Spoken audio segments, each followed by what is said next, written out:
Saul of Tarsus, a Roman citizen who's grown up studying Jewish law and this religion and this God, and he has tremendous passion for it. When all of a sudden this new movement calling themselves the Way, better known to us as Christians or Jesus followers, are turning the world upside down over this man who was just crucified on a cross. And see, Saul sees this as taken away from this beautiful religion that he has, so he makes it his mission to stop these guys, and he begins throwing them in jail and throwing them and getting them killed. And we see in the story in Acts chapter 7, there's this Jesus follower named Stephen who's proclaiming the gospel when Saul shows up with his guys, and they begin to stone him to death for doing this, for blasphemy against their God. And you see, on the way to do this to more people to Damascus, he's stopped by Jesus in this bright light on the road, and they're all falling over. And Jesus says to him, "Saul, Saul, why are you persecuting me?"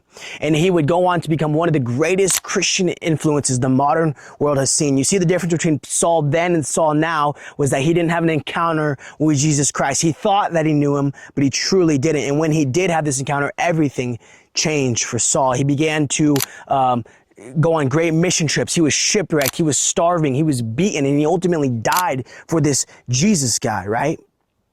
And so if you're sitting here thinking today, man, God can never use me. I've messed up too many times. I've done too many wrongs. I've done too many mistakes in this world. I cuss too much. I drink too much. Man, the way that I live, God could never use me.